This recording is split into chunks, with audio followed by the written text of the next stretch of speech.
Hoje vamos falar sobre uma obra clássica, um dos livros mais antigos conhecidos sobre teoria literária, A Poética de Aristóteles.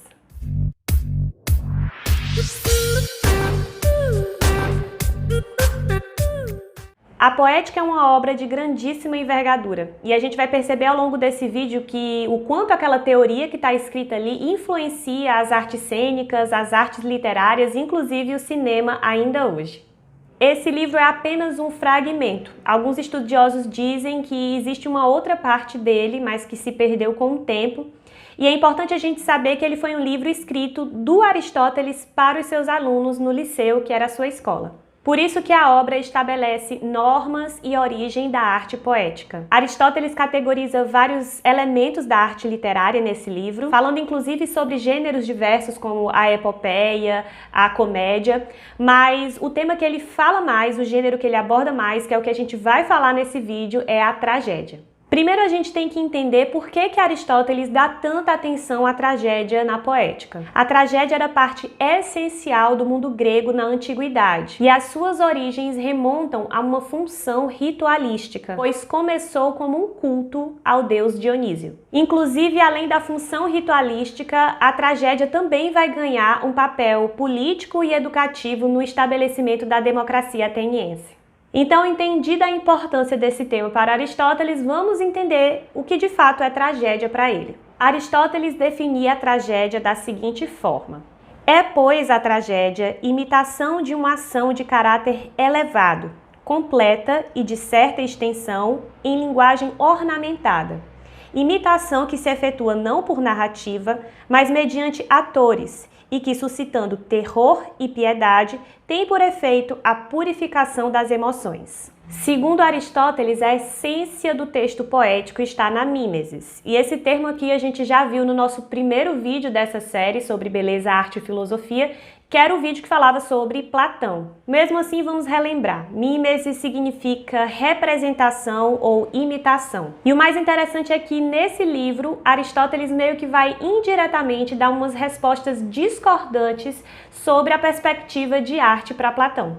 A primeira discordância está no fato de Aristóteles não ver a mímese como um falseamento, como no caso via Platão, mas como algo natural do ser humano. O filósofo mostra como a gente tem prazer na imitação, tendo em vista que desde criança a gente aprende a se comportar no mundo imitando o comportamento dos outros. E é por isso que o componente mimético da arte nos traz tanto prazer.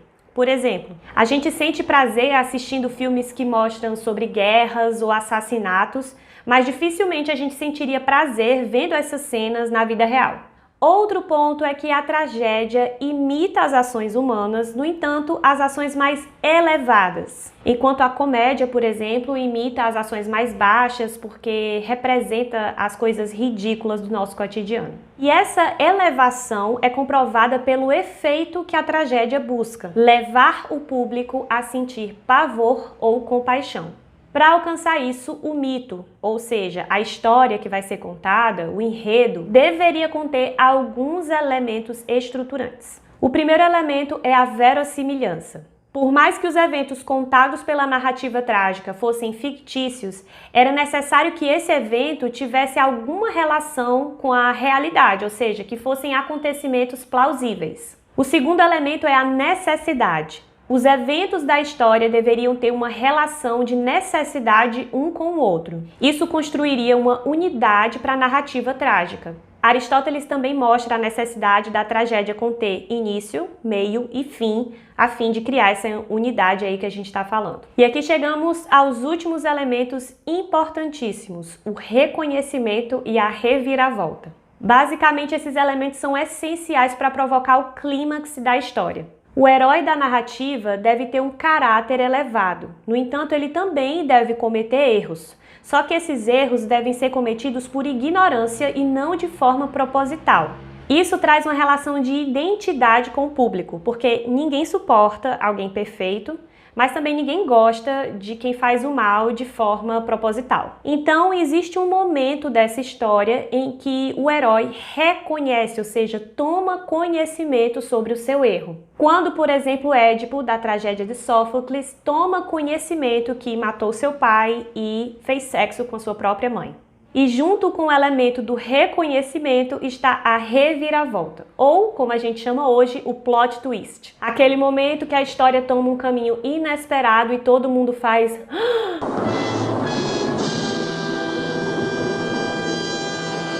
E é nesse momento que se chega ao ponto máximo da tragédia, que é a catarse.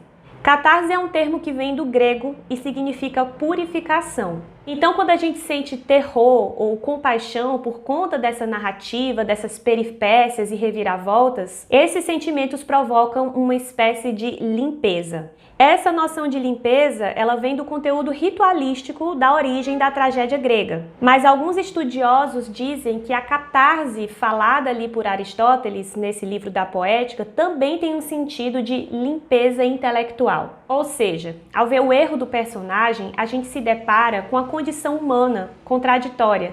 E com isso, a gente pode acabar aprendendo com essas narrativas. Portanto, a catarse limpa a mente para que a gente possa perceber novas perspectivas sobre o mundo. Diferente de Platão, Aristóteles percebe, portanto, que o caráter mimético, ou seja, representativo da arte, não nos afasta da verdade, pelo contrário, nos aproxima dela, porque a arte é uma forma diferente de falar sobre a verdade.